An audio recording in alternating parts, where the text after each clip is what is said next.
I learned how quickly love turns into paperwork. One morning, you're holding a hand that still feels warm. The next, you're holding a folder with his name on it. And everyone around you suddenly speaks the language of assets. The casket was smaller than I expected. Maybe that's why I couldn't cry. It looked too compact, too final, like a closed book someone had forced shut before the last chapter was written. The wind off the harbor whipped through the trees, carrying the faint smell of salt and gasoline. A handful of people stood at a distance, pretending the cold was the reason for their silence. Michael's mother wasn't there. His brother, Daniel, had sent flowers, white lilies with a printed card that said, "Rest easy, Mike." No signature. I stared at that card longer than I should have, wondering if he'd even written it himself. The pastor said the usual things about peace, about light, but I couldn't listen. I was watching the small wooden box being lowered into the ground, and I kept thinking, that's not him. Michael was laughter that filled the kitchen. He was the smell of strong coffee and paint thinner, the cluttered workshop that never stayed tidy for more than a day. He was alive, messy, loud. The box was too neat for him. When the last shovel of dirt hit the lid, a sound escaped me. Not a sob, just air. My neighbor, Ruth, touched my arm gently. "Come home with me, honey," she whispered. I shook my head.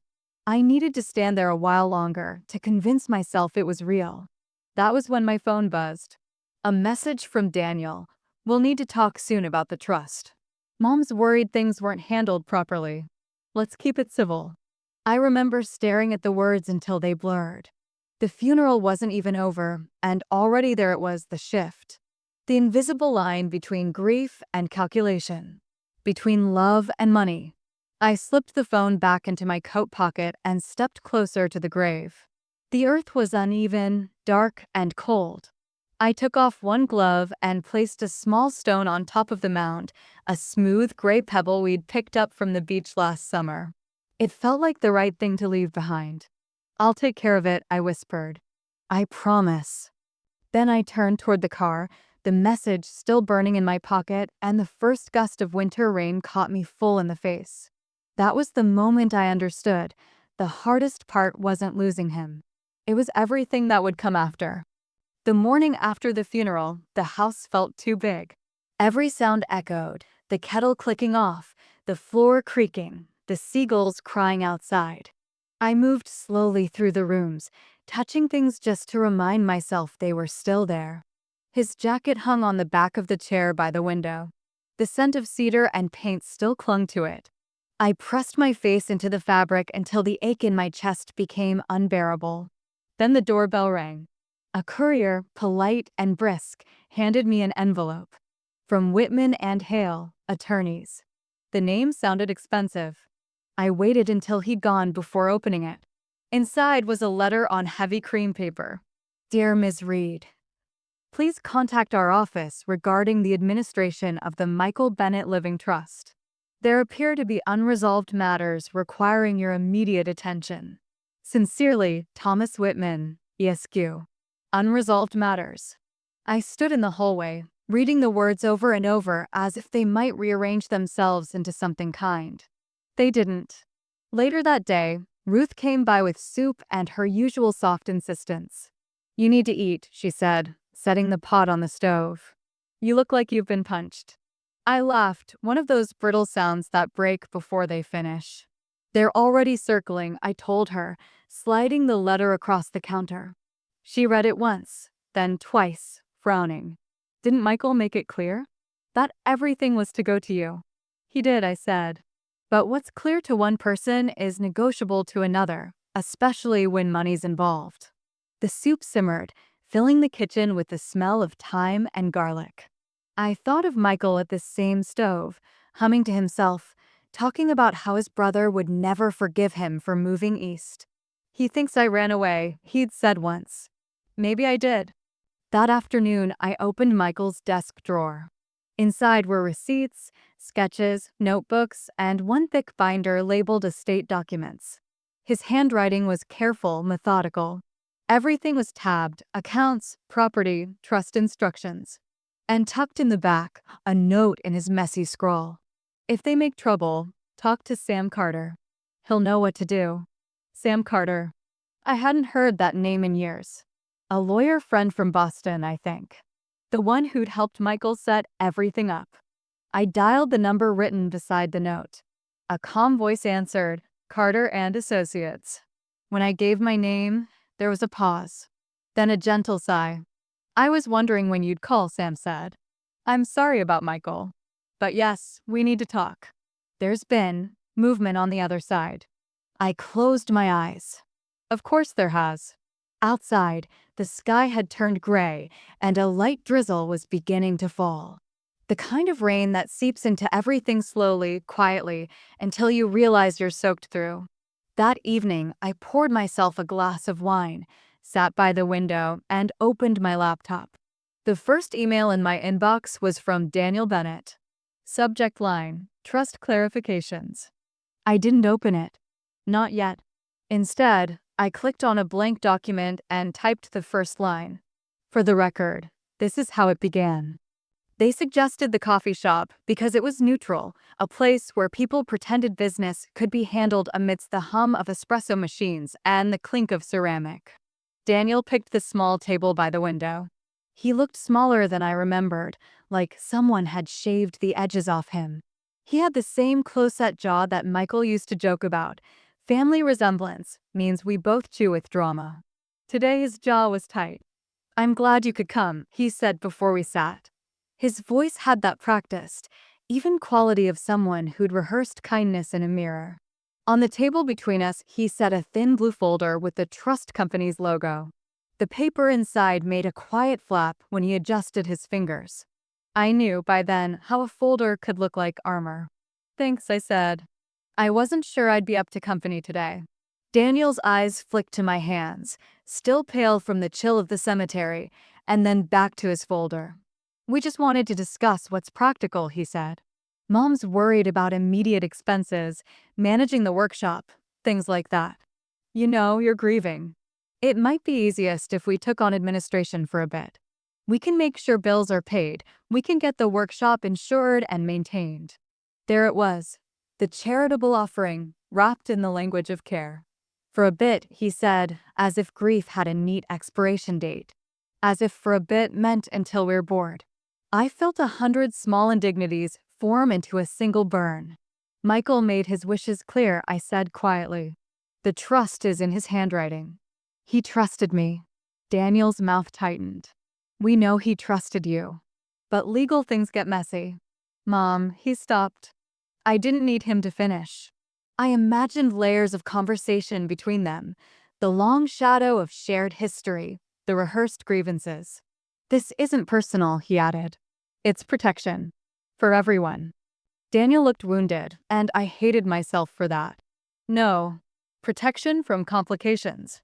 For example, the state law on intestacy. He started to delve into jargon. Michael wasn't intestate, I interrupted. He made a living trust. He signed it. There are witnesses. Sam handled it. My voice was steadier than I felt. If you're worried about practical matters, get an accountant. Hire someone to manage the workshop under contract. But you can't. I try to keep the words from unraveling into anger. You can't suggest taking control because you feel worried. He folded his hands as if closing a book. We're offering help. The thing about offers that come with the file is that they are rarely innocent. Offers with folders have an endpoint. They expect signatures. And signatures invite scrutiny. I picture the workshop, Michael's tools, the paint-splattered drop cloths. I pictured Daniel standing at the workbench, his sleeves rolled up like an intruder in someone else's life. You know what's worse? I asked. If you thought I'd sign because I was shaken, that you think grief makes me gullible. The sentence surprised me. It was a fierceness I hadn't expected, the small, untrained ferocity of someone who'd been pushed. Daniel's jaw loosened. He set the folder down slowly. Look, he said, we don't want to fight. We want a transition that honors him and keeps things stable. We can do that together. There was a moment, a small, fragile silence, where I imagined surrendering for the sake of peace. I thought about what peace meant. Fewer phone calls, less humiliation, an end to late-night texts demanding faster responses. But peace that cost my truth felt like a debt I couldn't accept. No, I said. I won't sign anything without Sam present. I'll need to see the full account statements and the trust paperwork. If you want to help with the inventory. Help with the funeral bills. But nothing beyond that. I refused to hand them the narrative of Michael's life. Daniel's expression flickered between annoyance and something almost like apology. I didn't expect you to be this stoic, I supplied. Hard? Angry. I let a small smile slip out, not kind but honest. I'm just holding what was given to me. I won't hand it over because it's inconvenient. He closed the folder. We'll talk to Sam, then, he said, rising. We'll be in touch. He left more quickly than he had the right to. I sat and watched his back until it disappeared into the drizzle. The steam from my coffee fogged the window, and for a long while I traced a finger through the ghosted streak, making a line that was only temporarily mine. When I walked home, the rain had turned the sidewalks into mirrors.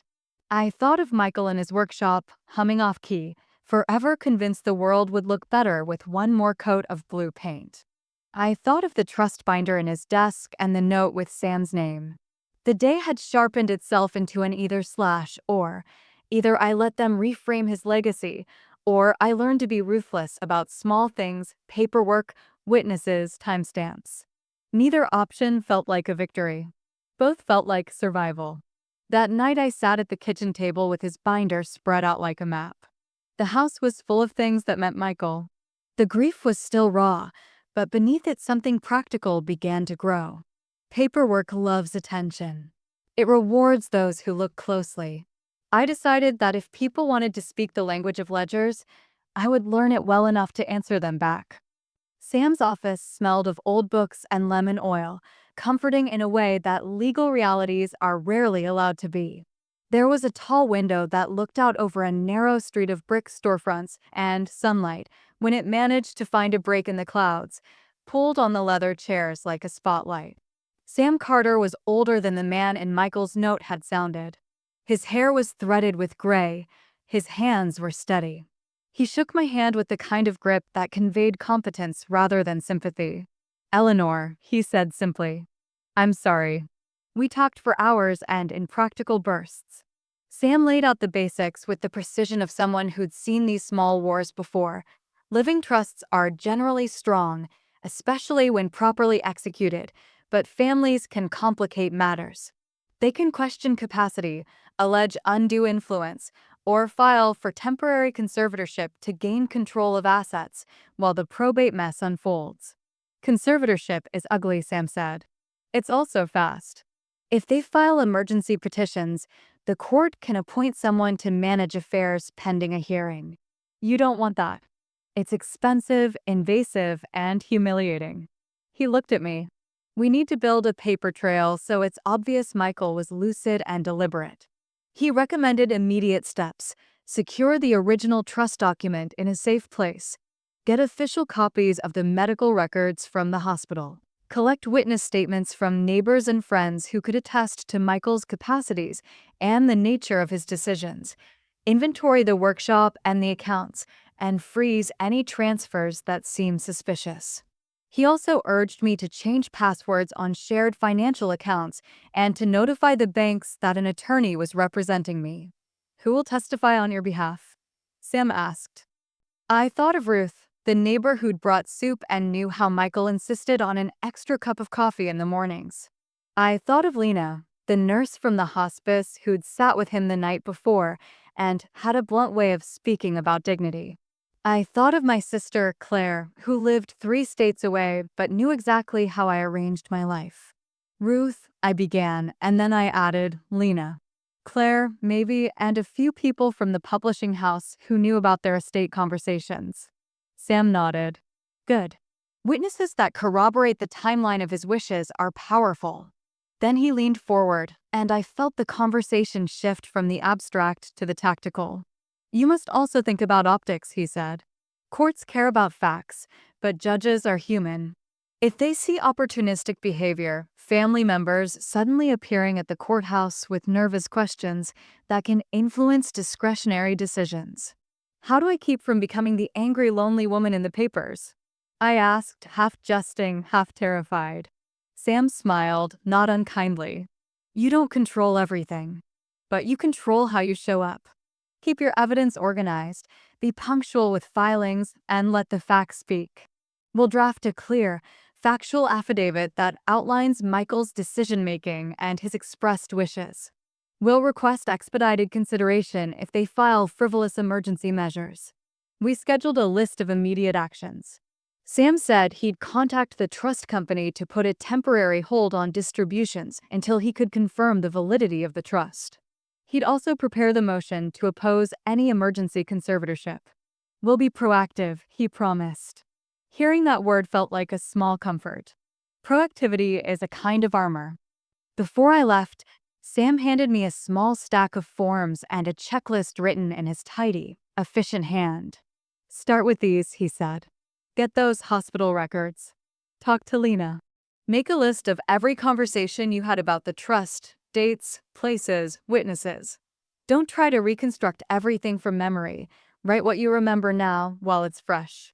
We'll supplement later. In the lobby, an assistant looked at me with professional softness and offered tea. I accepted and sat on the leather couch, the paper packets like lifelines in my lap. My fingers trembled as I organized the documents into neat piles. The administrative part of grief is so particular: lists, phone calls, signatures. It turns feeling into tasks, and tasks, somehow, feel manageable. Outside, the harbor wind had calmed. For the first time since the funeral, I felt a thin thread of agency stitched through me. Not triumph, far from it, but movement. I had a plan and a handful of people who believed the facts mattered enough to defend them. On the walk home, I stopped at the workshop and stood for a long time at the door, listening to silence. Michael's radio was absent. There was no clatter of tools.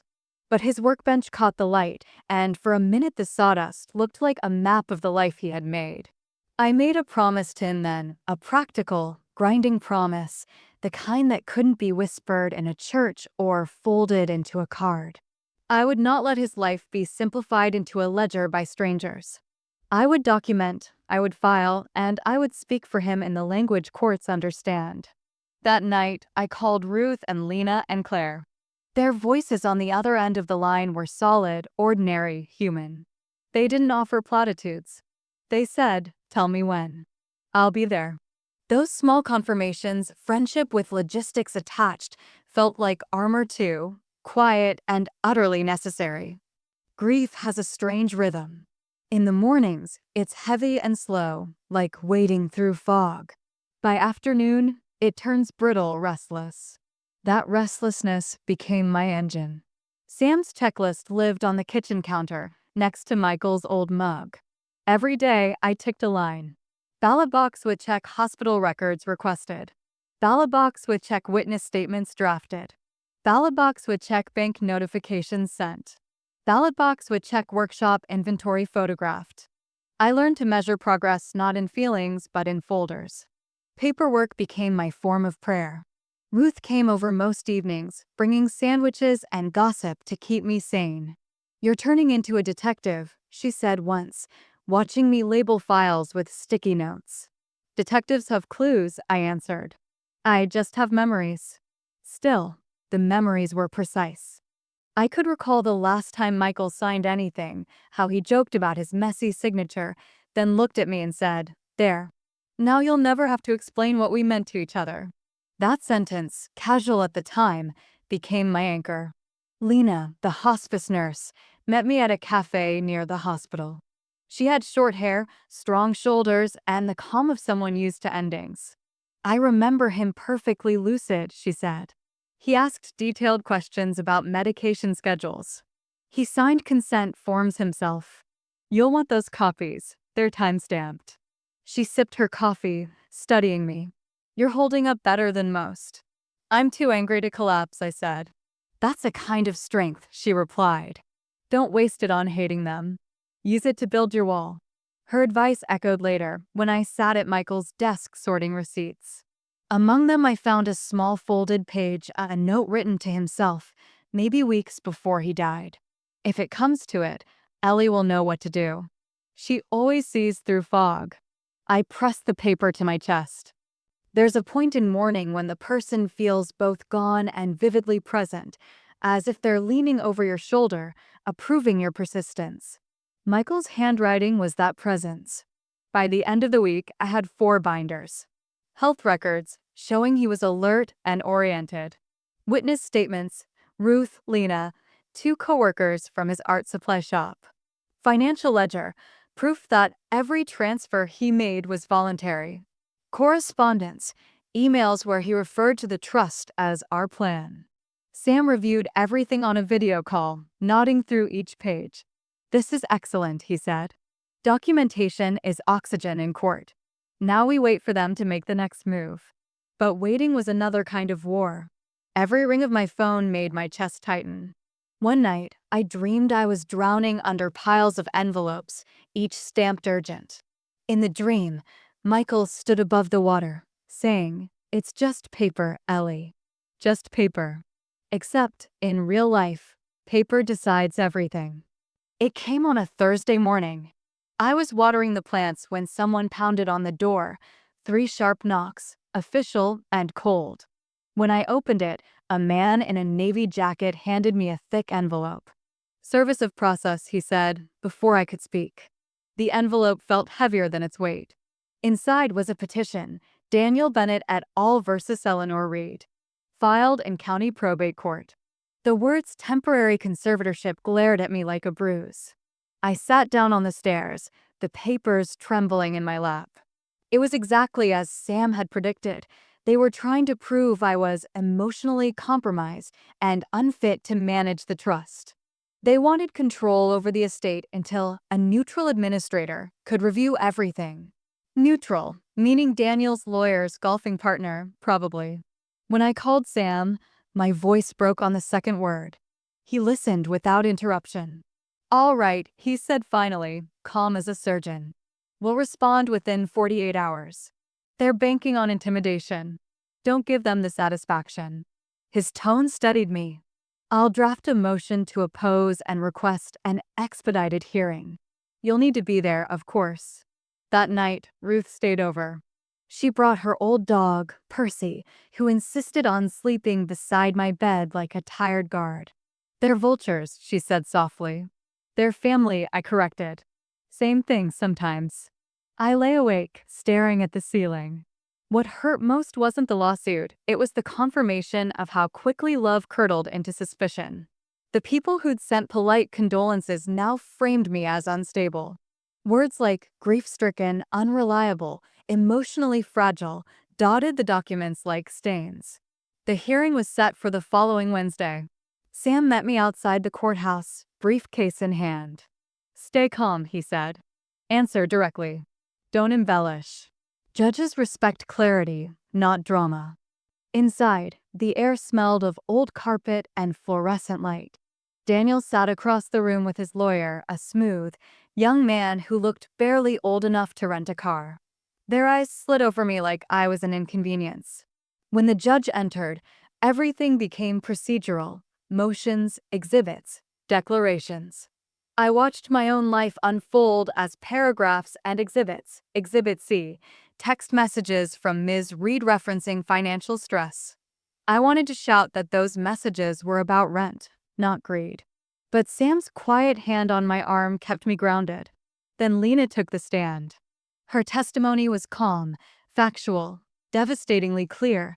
He was coherent, aware, and made consistent decisions. I saw him sign documents. He was not manipulated. The young lawyer tried to rattle her, asking, "You're not a handwriting expert, are you?" Lena smiled slightly. "No, but I'm a nurse who's spent 20 years watching people lose lucidity." Michael wasn't one of them. By the time she stepped down, I felt something shift in the room, the slow turning of weight from one side of the scale to the other. When it was over, the judge refused their petition. "No conservatorship at this time," she said. "Insufficient evidence." I exhaled so hard it hurt. Daniel didn't look at me as he left. Sam shook my hand. "Round one goes to you," he said. "But be ready. They may appeal." Outside, the cold air smelled like salt and diesel. I walked to the harbor and let the wind sting my face until the tremor in my hands faded. Victory felt smaller than I expected, quiet, almost somber. But it was real. After the hearing, the silence was strange. No more papers arriving at dawn, no new threats, just an uneasy pause. Sam warned me that calm often came before another filing. "They'll regroup," he said. "Use this time wisely." I tried to. I went back to work part-time, editing manuscripts about things that suddenly felt trivial: cookbooks, travel essays, cheerful memoirs by people who'd never been sued by family. My concentration was brittle. My red pen shook on the page. Claire called every night. "You sound exhausted," she said. "I'm fine." "You always say that when you're breaking." "I'm not breaking," I said. "I'm adjusting." But there were cracks. One afternoon, I walked past the art store where Michael used to buy brushes and had to step inside just to breathe his air again. The clerk recognized me. "You're Eleanor, right? He used to talk about you. Said you were the sensible one." I smiled weakly. "I'm trying to live up to it." That evening, I got a text from an old friend, Marianne, someone who'd known both me and Michael for years. "Daniel asked me to sign something about your behavior last month." I didn't, but it rattled me. "I'm sorry." My throat tightened. "What kind of something?" I wrote back. "An affidavit. Saying you seemed unstable when I saw you after the hospital." I told him no. He said he'd find someone else. I sat there, phone glowing in the dark, and felt something in me shift. It wasn't surprise, it was confirmation. They were building a narrative. One where I was not a woman grieving, but a woman losing grip. Ruth found me later, still sitting at the kitchen table, the text open. "Let them lie," she said. "Truth holds longer." "Does it?" I asked. "Or does it just hurt slower?" The next morning, I went for a long walk along the shore. The tide was low, revealing wet sand dotted with shells. I realized how small this town really was, how rumors traveled faster than waves. People smiled too gently when they saw me, as if I were a wounded animal. Halfway down the beach, I stopped and whispered, "What would you do, Michael?" The wind answered with nothing but salt. That evening, I called Sam. "I want to go public," I said. "Not in the tabloids, just an official statement. Facts, documents, the trust details. Let people see the truth before they twist it." Sam paused. "Are you sure? Once you open that door, you can't close it." "I'm sure," I said. "They already stole my privacy. I might as well reclaim the narrative." We drafted a short statement together, dignified, factual, emotionless. It outlined the trust's legality, the court's ruling, and my intent to honor Michael's wishes through a charitable fund. We released it to a local paper that specialized in community news, not gossip. The next morning, the headline read, "Local editor defends late partner's legacy against family challenge." The comments were a mix of sympathy and suspicion, but at least they were my words being discussed, not someone else's distortions. And somewhere in that noise, I felt the faint pulse of agency again. That night, I slept deeply for the first time in months.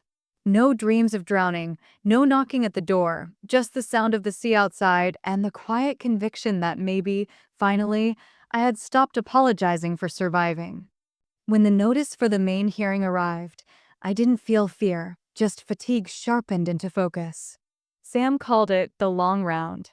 Daniel and his lawyer had filed for a formal review of the trust's authenticity, claiming Michael was not of sound mind during its signing. The hearing would decide everything, either confirm the trust or open it for contestation. I spent the week before rehearsing my testimony the way people rehearse grief, over and over, trying to find a version that didn't break me. Sam coached me gently. "Stick to the facts," he said. "Dates, conversations, witnesses. Don't argue emotion, show reason." The courthouse smelled the same: disinfectant, paper, and fear. I wore Michael's navy scarf, the one he'd painted a tiny white dot on by accident. It felt like armor. Daniel was already seated at the opposite table, immaculate as ever. His mother sat beside him, her pearls perfect, her expression unyielding. She didn't look at me. I didn't expect her to. When the judge asked for opening remarks, Daniel's lawyer spoke first, smooth, theatrical, confident. "Your Honor," he said, "this case is not about greed. It is about ensuring fairness, preventing undue influence on a man in his final, vulnerable days." He used words like manipulation, dependence, fragile health. Each landed like a small knife. Sam rose next. "This case," he said evenly, "is about honoring a lucid man's explicit, legally executed wishes. What's vulnerable here is not the deceased's judgment, but the truth itself." His calmness drew quiet respect from the room. When it was my turn, I stood and faced the court. "I met Michael 20 years ago," I began, my voice steady. "We built a life that wasn't traditional, but it was ours. He was meticulous. He planned everything: his studio, his finances, even the garden layout. When he made the trust, he wasn't confused. He was determined to leave something meaningful behind." Then I told them about the night before he signed, how he'd checked each clause twice, how he laughed at his own legal vocabulary, how he'd said, "You'll handle it better than any of them." I didn't cry. I wouldn't give them that. Then came their witness, a cousin I hadn't seen in years. She said I'd isolated Michael. Said I'd refused visits, hidden his phone. Lies polished into civility. Sam countered smoothly, presenting the hospice visitation logs that showed every guest entry.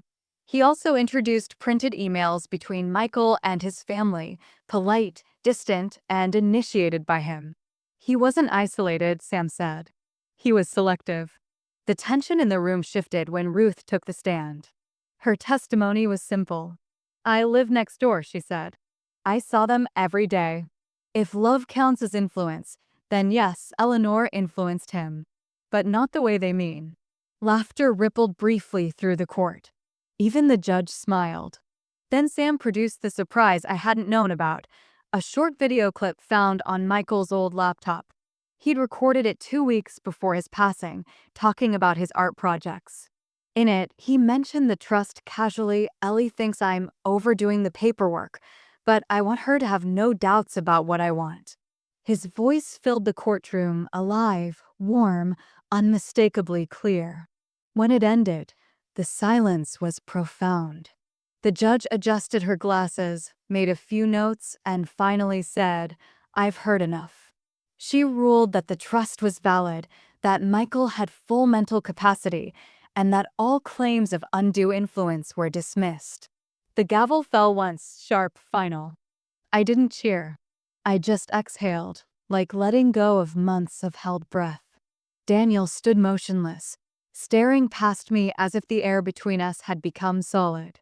His mother turned away first, gathering her coat like armor. Outside, reporters waited with cameras. I gave one brief statement. This was never about money. It was about honoring truth. Then I walked down the courthouse steps into the pale sunlight, feeling both ancient and brand new. That night, I sat by the window with Ruth and a bottle of red wine. "What now?" she asked. "Now," I said, "I clean house." The first thing I did was change every lock. Then the passwords. Then the routine. Sam helped transfer the trust assets into new accounts under my sole management. "It's all legally yours now," he said, signing the last form. "But that doesn't mean it's easy." He was right. Legal closure doesn't erase emotional debris. The workshop was next. For weeks I'd avoided it, the smell of varnish, the scatter of unfinished canvases. When I finally unlocked the door, the air was thick with dust and memory. Michael's tools were still neatly lined up, his last sketch pinned to the wall, an unfinished seascape, a wash of blues and grays. I started cleaning, one drawer at a time. Receipts, brushes, half-used paints, old radio batteries. Each item held the echo of a day we once thought ordinary. I filled boxes for donation, labeled others for storage. Ruth stopped by mid-afternoon, bringing iced tea. "You're finally doing it," she said. "I have to," I answered. "If I don't make space, I'll live inside the past forever." In the evening, I found a notebook hidden behind a shelf, Michael's handwriting again. Notes about a project he'd wanted to start, community art classes for local kids. There were sketches of benches, lists of supplies, even a budget estimate. He'd written, "Maybe Eleanor can handle the logistics. She's good with details." I sat on the floor and cried, not from sadness, but from the ache of recognition. He had planned for me to continue something, not just preserve his absence. The next morning, I called Sam. "I want to convert part of the trust into a fund," I said, "for local art programs. Maybe workshops for hospice families. Something that ties to what he loved." Sam paused, then smiled. "That's a beautiful use of the money. I'll help you set it up." The paperwork was exhausting but purposeful. This time, each form felt different, not a defense, but a beginning. I learned how to register a foundation, how to open a nonprofit account, how to write mission statements that sounded both noble and practical. Friends volunteered to help. Lena offered to coordinate health outreach. Ruth took over community relations. "I've never been so official," she laughed. Even Claire promised to manage the website remotely. By late autumn, the Michael Bennett Creative Fund was officially registered. The local paper ran a small story, "From Courtroom to Community, a local woman turns loss into legacy." People stopped me at the market to say kind things, and for once, I believed them. Still, some nights I woke up disoriented, expecting to hear his footsteps in the hall. Grief doesn't disappear when you win, it just changes shape. But the house no longer felt haunted. It felt mine. I made one last trip to the workshop before winter came. The room was tidy now, almost serene. On the workbench, I placed his small pebble from the beach, the one I'd carried since the funeral, and beside it a note. We did it. Together still. Then I locked the door gently, not as an ending, but as a pause between chapters. Outside, the sky was streaked with pale gold. For the first time, I didn't feel watched by the past. I felt accompanied by it. Starting a foundation turned out to be less about grand gestures and more about endless small decisions, forms, permits, budgets, signatures. The bureaucracy of generosity, Sam called it with a wry smile. I began spending my mornings surrounded by spreadsheets instead of silence. It was strange to feel busy again. After months of reacting, defending, and enduring, the act of building something felt like breathing clean air. Each checklist item was a stitch pulling my life back together. Ruth came by nearly every day to help.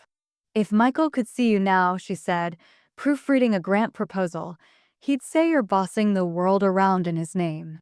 I laughed. He'd hate the paperwork, though. Maybe. But he'd love what it means.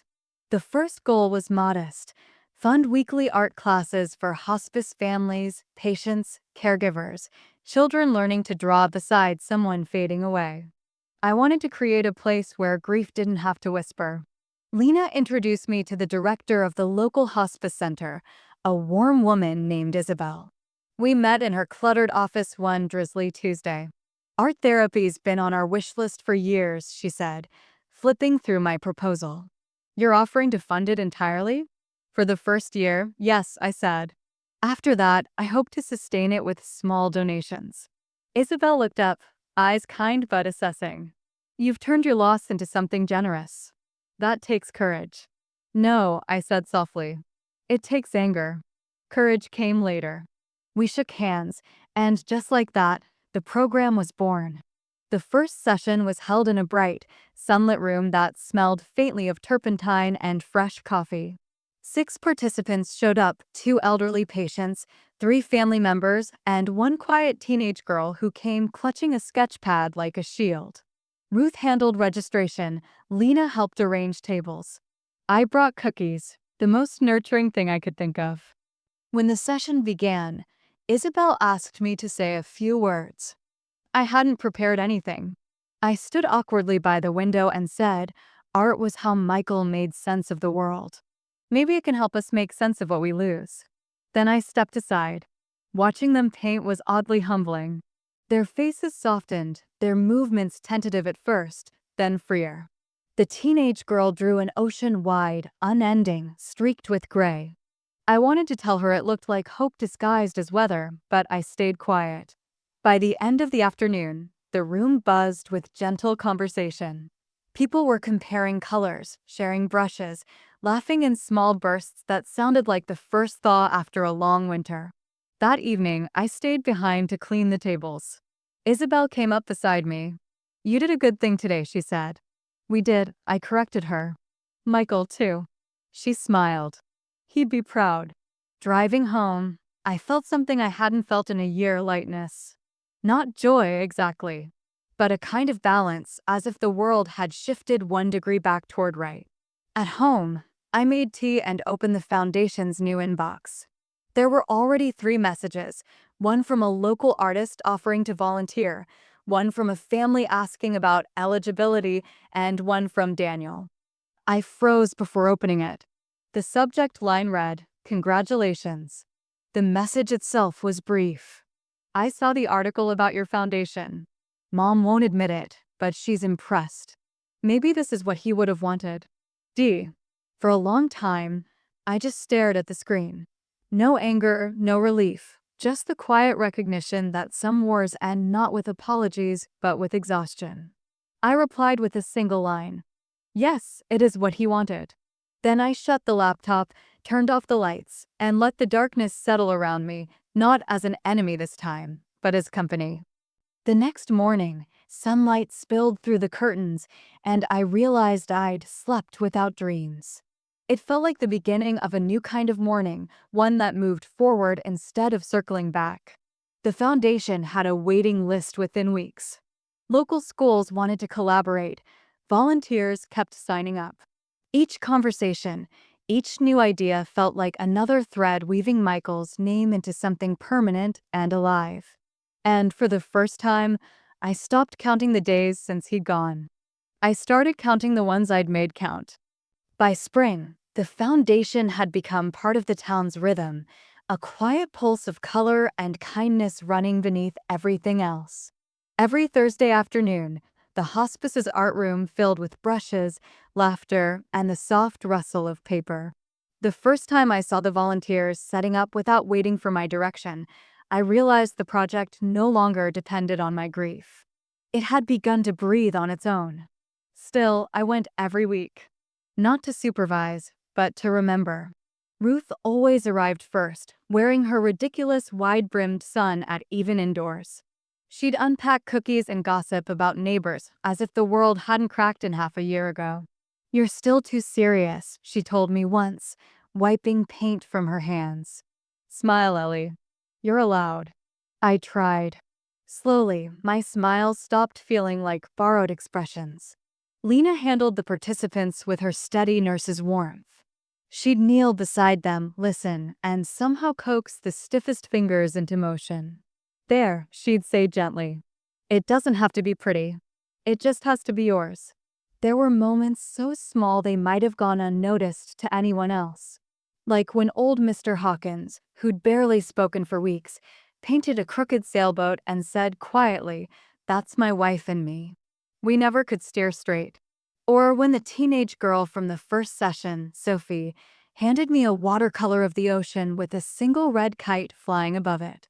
"For Michael," she said shyly. "You said he liked blue." Those moments anchored me more than any court ruling or formal victory ever had. They were proof that something fragile could grow from the wreckage of loss. Outside of the hospice, the Foundation kept expanding. We began offering weekend workshops at the community center. Anyone could join. Painters, writers, retired teachers, children. One afternoon, I found a father teaching his son how to mix colors, their laughter echoing down the hallway. "He's been painting every night since his grandma's passing," the father said. "I think this helps him talk to her." It was then I realized what the Foundation really was. Not an organization, not even a tribute. It was a language for people who didn't know how to say "I miss you" without falling apart. At home, I started painting again myself. Just small canvases, shapes, colors, nothing finished. I'd forgotten how steady my breathing became when I held a brush. One night, I painted the harbor at dusk, the light turning everything gold, and when I stepped back, I realized it looked a lot like the view from Michael's workshop window. I hung it in the kitchen, not as decoration, but as proof that I was still capable of creating, not just preserving. One evening after class, Isabel from the hospice asked if I'd stay behind. She handed me a small envelope. Inside was a letter from one of the patient families. Thank you for giving us a way to sit together without sadness. My mother's last painting hangs above my bed. I look at it when I miss her voice. It helps. The paper blurred in front of me.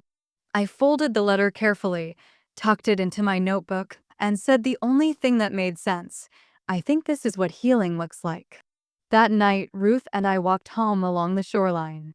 The tide was high, the air thick with the smell of seaweed and rain. You've done something rare, she said, her voice soft. You turned love into action without bitterness. I had help, I replied. And a good map. She smiled. He'd be proud, you know. I didn't answer right away. I watched the waves instead, dark and glittering under the streetlights, each one erasing the line before it. I think, I said finally, he already knows. We walked the rest of the way in silence, the kind that isn't empty but full of sea air, footsteps, and the small, steady certainty that maybe, just maybe, the worst was behind me. It began with a letter. A real one, not an email, not a text. Cream-colored paper, careful handwriting I hadn't seen in years. It was from Daniel. Eleanor. I've been thinking a lot about how things ended. About how we spoke, or didn't. I know you have every reason to hate me. But I'd like to talk. Not about the trust. About Michael. I found some of his old photos. You should have them. D. I read it 3 times. The words felt cautious, like someone testing the temperature of cold water before diving in. For days, I didn't reply. The idea of sitting across from Daniel again brought a taste of metal to my tongue, the courtroom, the tension, the years of quiet resentment. Yet part of me knew that leaving the past entirely sealed was just another form of imprisonment. I finally wrote back. All right. One conversation. Public place. We met at a cafe near the harbor, the same one where we'd first argued about the trust months ago. Only this time, there was no folder between us. Just 2 cups of coffee and a small envelope on the table. Daniel looked older. Tired in the way people get when they've been defending something they no longer believe in. He handed me the envelope. Inside were photographs, Michael as a boy, grinning at the camera with scraped knees and a baseball glove too big for his hand. Another of him and Daniel fishing on a pier, both sunburned and happy. I didn't even remember some of these existed, Daniel said. Mom kept them. She still won't speak to me, I suppose? He shook his head. Not yet. But she reads the articles about your foundation. She won't admit it, but she clips them out. I smiled faintly. That's something. We sat in silence for a while, the kind that comes after too much has been said. Then Daniel looked up. I was angry, he said. Not because of the money. Because he told you things he never told us. You knew the version of him we only guessed at. I loved him, I said simply. That's all it was. He nodded. I believe you now. When we parted, he hugged me awkwardly. Not reconciliation, not forgiveness, just acknowledgement. And somehow, that was enough. Later that week, I received another message, this time from Michael's mother. Just 2 lines. I'm glad the foundation bears his name. Maybe one day I'll be ready to see it. I read it out loud to Ruth, who clapped her hands. Well, she said, that's progress in uppercase. Maybe, I said. Or maybe it's just time wearing people down. Same thing sometimes. The foundation kept growing. We received our first grant from the state, a modest amount, but enough to expand into 2 nearby towns.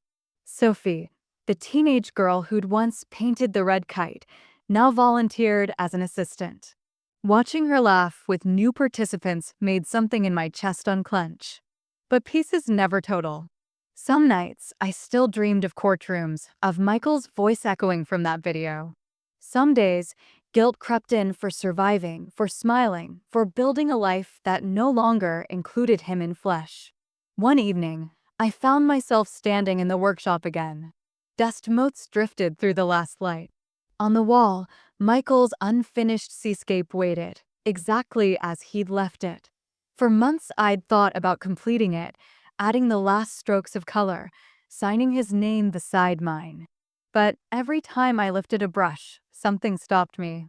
That night, though, I realized it didn't need finishing. It wasn't incomplete. It was honest, frozen in motion, like a breath between heartbeats.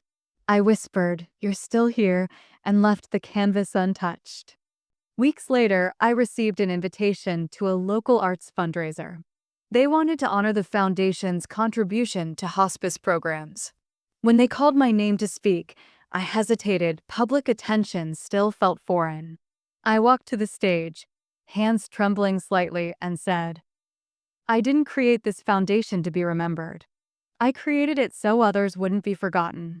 Because when we lose someone, we don't just lose them, we lose parts of ourselves that only they saw. This is how we find them again, in paint, in laughter, in each other. The applause was gentle but warm. I looked out at the crowd, faces both familiar and new, and realized I was no longer standing alone in grief. I was standing inside something larger, something that had grown roots. That night, back home, I poured a glass of wine and opened Michael's old notebook. Between his sketches was a line I'd never noticed before. "There's always another tide coming in. You just have to stay long enough to see it." I smiled. The echoes had softened. They no longer haunted, they harmonized. By the time autumn came again, the days had found a rhythm I could live inside. Mornings began with the kettle's whistle, the soft groan of floorboards, Percy's slow trot to the door for Ruth's arrival. We'd walk to the hospice together, carrying fresh canvases under one arm and paper cups of coffee in the other. The air always smelled faintly of sea salt and possibility. At first, I kept expecting the chaos to return, another letter, another challenge, another fight.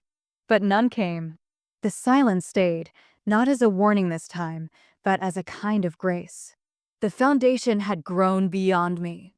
Sophie ran the children's workshops now, confident and radiant. Lena had expanded the art therapy program into the hospital itself. Ruth chaired the board, though she insisted on being called Chief Cookie Officer. And I finally stepped back, just enough to breathe. Most of my afternoons were spent at the small desk in Michael's workshop, now repurposed into the foundation's tiny office. The smell of cedar lingered, mingling with printer ink and salt air. I handled correspondence, drafted reports, and sometimes just stared out the window at the harbor. It felt like both a continuation and a pause, life breathing between memories. Claire came to visit from Boston. We sat on the porch one evening, wrapped in blankets, watching the light fade. "You look peaceful," she said. "Different." "I think I am," I replied. "Not fixed, but steady." She smiled. "That's better than fixed." In town, people had stopped whispering my story. I was no longer the woman from the lawsuit. I was simply Eleanor, the one who ran the art foundation, who always brought cookies to the meetings, who sometimes painted by the window when she thought no one was looking. One Sunday, as I was tidying up the workshop, Daniel appeared at the door. He looked hesitant but sincere. "Mom's not well," he said quietly. "She wants to see you." Just once. I felt the air leave the room for a moment. Then I nodded. "All right." When I arrived at their house, the same one I'd once avoided like a wound, his mother was sitting in the living room, a blanket around her shoulders. She looked smaller, softer somehow. On the table beside her was a stack of clippings, all the newspaper articles about the foundation, neatly arranged. "I wanted to hate you," she said without preamble. Her voice was thin but steady. "I thought you'd stolen him from us. But now I see, you kept him alive in a way we never could." I didn't know what to say, so I simply reached out and took her hand. It trembled, but she didn't pull away. For a long moment, we just sat there, two women bound not by forgiveness, but by the same absence. When I left, Daniel walked me to the door. "Thank you," he said. "For what?" "For showing us that love doesn't end when the lawyers do." Outside, the air smelled of rain and fallen leaves. I walked home slowly, letting the wind carry the chill through me. It didn't hurt. Not anymore. It just reminded me I was still alive. That night, I lit a candle in the kitchen and looked around, the painting of the harbor on the wall, the photo of Michael by the window, the foundation's first brochure pinned to the fridge. My life was smaller now, but fuller. Quieter, but richer. Later, I stood on the porch as the tide came in, waves rolling against the rocks in their steady rhythm. The same rhythm that had always been there, even when I couldn't hear it. I thought of Michael's words, "There's always another tide coming in." And for the first time, I didn't just believe him. I felt it. I closed my eyes and breathed in the salt air, steady, whole, unafraid of tomorrow. Tomorrow would come as it always does. And I was finally ready to meet it. A year had passed since that night, and Eleanor walked slowly along the brick path leading to the new wing of the clinic. Spring rain had left the air heavy with the scent of wet earth and blossoming flowers. She paused at the bronze plaque mounted by the entrance, fingers tracing the engraved letters. The name still made her throat tighten. Loss was a shadow she would always carry, but now it rested differently, softer, steadier, tempered by the knowledge that something beautiful had grown from it. Inside, the clinic hummed with life. Children's laughter echoed through the hallways, punctuated by the soft beeping of monitors and the gentle footsteps of nurses. Eleanor watched a young boy carefully place a toy car on a shelf, his small hands trembling with concentration. She smiled. This quiet persistence of life was what had been born from grief. The grant she had helped establish was supporting research that could change lives, prevent suffering, and nurture hope. Every visit, every small success, was a reminder that love and effort, even in absence, could ripple outward in ways she had never imagined. Eleanor wandered toward the garden, seeking the bench she had sat on the day she first made the donation. The robin perched on a branch tilted its head as she approached, as if acknowledging her presence. She wrapped her scarf more tightly around her neck, the chill brushing against her skin, and let her gaze drift over the flower beds. Tulips and daffodils leaned toward the sun, resilient and bright. Eleanor thought of the people who had become her family, friends who had stood by her, colleagues who had lent their voices and hands, even strangers who had embraced her cause. A family not defined by blood, but by choice and devotion, by the quiet consistency of being present for one another. Her fingers brushed the small envelope she always carried, tucked safely in the lining of her bag. Inside was the letter she had first read in the prologue, the one she had clung to during the months of grief and uncertainty. She pulled it out and unfolded it carefully. This time, she didn't need the words to console her. Instead, she let them remind her of how far she had come, the courage it had taken to act in spite of fear, the resilience she had discovered within herself. She folded the letter neatly and placed it on the bench beside her, a small ritual that felt like closing a circle. For a long moment, she simply sat, listening to the rustle of leaves, the distant laughter, the steady pulse of the city beyond the clinic walls. A gentle warmth filled her chest, a sense of steadiness that had eluded her in the months immediately following the loss. She realized she had built something enduring, something tangible, hope, community, and the knowledge that family was not a static idea but a living, chosen bond. As she rose to leave, Eleanor noticed a small domestic detail that made her heart swell, a single key left on the bench, polished and familiar. It was the key to the little apartment she shared with her closest friend, the home where quiet meals, laughter, and shared silences had stitched their lives together. She picked it up and smiled, the sun catching the metal so it glimmered warmly. The robin lifted into the sky, wings bright in the afternoon light, and Eleanor felt a similar lift in her own chest, unburdened, steady, and ready for what came next. 1 year had passed. She was still here, still capable of hope, still capable of building and choosing family. And as she walked back along the brick path, the garden blooming around her, she carried with her the certainty that loss and love could coexist, that grief could give way to something enduring and luminous, and that even in the quietest moments, hope could take root and flourish.